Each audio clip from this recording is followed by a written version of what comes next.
कोण उमेदवार द्यावा हा त्यांचा प्रश्न आहे। आता ही तर एकनाथ शिंदे साहेबांची जागा आहे। आता संजय मंडलिक एक आज तर आमच्या डोळ्यासमोर तेच आहेत, कारण ते खासदार आहेत। धुरळा लोकसभेचा हातकणंगलेवर भाजपचा दावा प्रबळ। कोल्हापूर शिंदे गटाला समरजित घाटगे उमेदवार। हातकणंगलेतून शौमिका महाडिक यांचं नाव चर्चेत। कोल्हापूर लोकसभा मतदारसंघ मुख्यमंत्री शिंदे गटाला देताना भाजपचे माजी जिल्हाध्यक्ष समरजित घाटगे यांना धनुष्यबाण चिन्हावर लढवण्याचे जवळजवळ निश्चित झालंय। यामुळे हातकणंगले मतदारसंघावर भाजपचा दावा प्रबळ होण्याची दाट शक्यता आहे। यातून खासदार धैर्यशील मानेंना कमळ चिन्हावर लढवणार की विनय कोरे, शौमिका महाडिक अथवा प्रकाश आवाडेंना संधी देणार याची उत्सुकता वाढली आहे। कोल्हापूर जिल्ह्यातील दोन्ही जागा सध्या शिंदे गटाकडे आहेत, यामुळे या जागा आम्हालाच मिळाव्यात असा आग्रह या गटाने धरलाय। पण सर्वेक्षणाच्या अहवालानुसार खासदार संजय मंडलिक व धैर्यशील माने यांच्याबाबत नाराजी असल्याचं भाजपचं मत आहे। यातूनच एक जागा द्या, दुसऱ्या जागेवर आमचा उमेदवार लढवा असा प्रस्ताव देण्यात आलाय। याप्रमाणे कोल्हापूर लोकसभा मतदारसंघ शिंदे गटाला देताना समरजित घाटगे यांना उमेदवारी देण्याच्या हालचाली सुरू झाल्यात।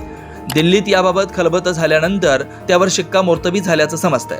या संदर्भात पालकमंत्री हसन मुश्रीफ यांना विचारलं असता सध्या तरी आमच्या समोर संजय मंडलिक आहेत, मात्र जो उमेदवार असेल त्याला आम्ही निवडून आणू असं सांगितलंय। कोण उमेदवार द्यावा हा त्यांचा प्रश्न आहे। आता ही तर एकनाथ शिंदे साहेबांची जागा आहे।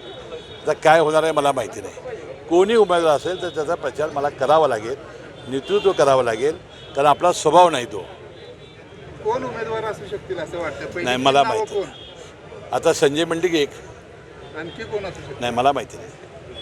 आज तर आमच्या डोळ्यासमोर तेच आहेत, कारण ते खासदार आहेत आणि एकनाथ शिंदेचे ते आज उमेदवार आहेत, आणि त्यांना जर काय बदलायचं असेल किंवा काय असेल ती वरती चर्चा करतील।